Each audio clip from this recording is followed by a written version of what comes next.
Hi, thanks so much for tuning in, I really appreciate it. Today I'm going to be making a delicious spinach and potato curry, otherwise known as SAAG ALOO. We're going to be doing it British Indian restaurant style, and this is a fantastic recipe, so let's get to it. So here are most of the ingredients. I won't go into too many details about them, but you can find the ingredients and their quantities in the description of the video. I've got a fantastic combination of ingredients there that are guaranteed to make it an absolutely amazing SAAG ALOO. We've got some baby leaf spinach, just boiling some new potatoes here. Personally, I wouldn't dream of peeling them, so they've still got the skin on, and we've got some base gravy. So we need those potatoes about 80% cooked. I'm just going to wilt the spinach. Now, how to do that quickly and to ensure a good flavour, just use maybe 150 millilitres of base gravy, and I'm just going to keep adding the spinach until it wilts. It looks a heck of a lot of spinach, but it really will wilt down in a matter of minutes. It's starting to wilt in about 30 seconds. The other half of the spinach, this baby leaf spinach, is already washed. So the spinach is almost fully wilted. That took about 2 minutes. You can just turn the heat off and let that simmer. So let's get back to the main dish.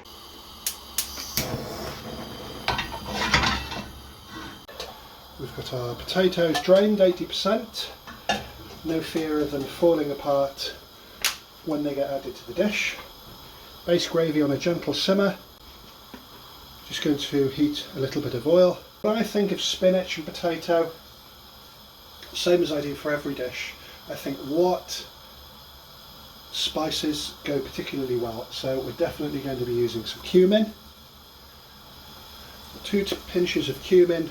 Like I said, I will put all the ingredients in the description of the video. We've got this beautiful chopped garlic. You're going to get a great aroma. It goes really great with green leafy vegetables. So nice chunky pieces of garlic. Be careful not to overcook the garlic though, so I'm just going to add the garlic and ginger paste as well. And you can see that ginger and garlic is already roasting. And we're going to add tomato puree.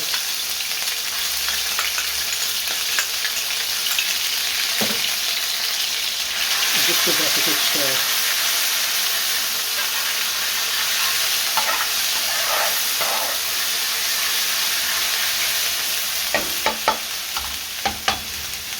So adding the tomato puree just stopped those chunks of garlic cooking or overcooking. And add some green chilies. You can also add 1 medium onion. And I just find, even though we're using base gravy, which is majority onion, the onions just give a depth of flavour. Using fresh onions and simmering them down carefully. So we just need to saute those onions until they start to turn translucent. I've just added a touch more oil. Naturally add some salt to taste. So this recipe serves to 2/3 of a teaspoon of salt to taste, a little bit of Kashmiri chili powder, and we've got some Taste of India Garam masala, simply the best. Always a link in the description to buy that over at eBay. And last but by no means least, some mixed powder. I never measure anything, so we're using about 2.5 tablespoons of mixed powder. I'm just going to give that all a good stir. Quickly roast those spices off.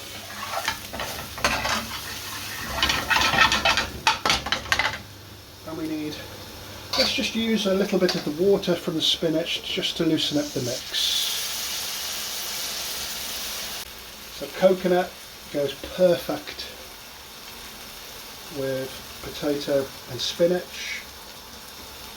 So we've got some coconut cream, you can buy that in a block. We're also going to use some coriander now as well.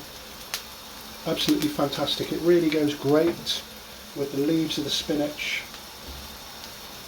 kasuri methi, the dried fenugreek leaves in there as well, and we're going to add the base gravy now as well. It's going to be quite a dry dish. It goes fantastic as a side dish. And we're just going to add a little bit more water just to make sure everything's nice and loose. Just give it all that a really good stir until we get our base sauce. As soon as that's all combined, we can add the potatoes. Why I recommended they cook about 80%, they still want to absorb some moisture, and the moisture in this case will be all those amazing ingredients that we just added.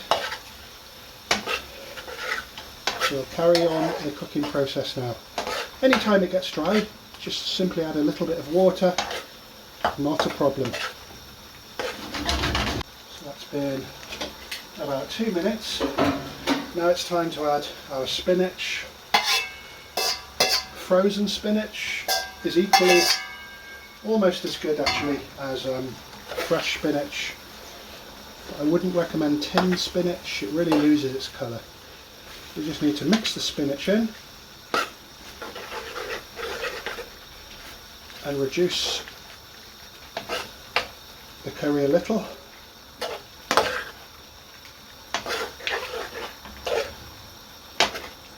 It's quite amazing really when you looked at the small quantity of potato I had and the huge bag of spinach, 350 gram bag, and you can see that spinach has almost disappeared. So you can add a little bit more spinach if you want.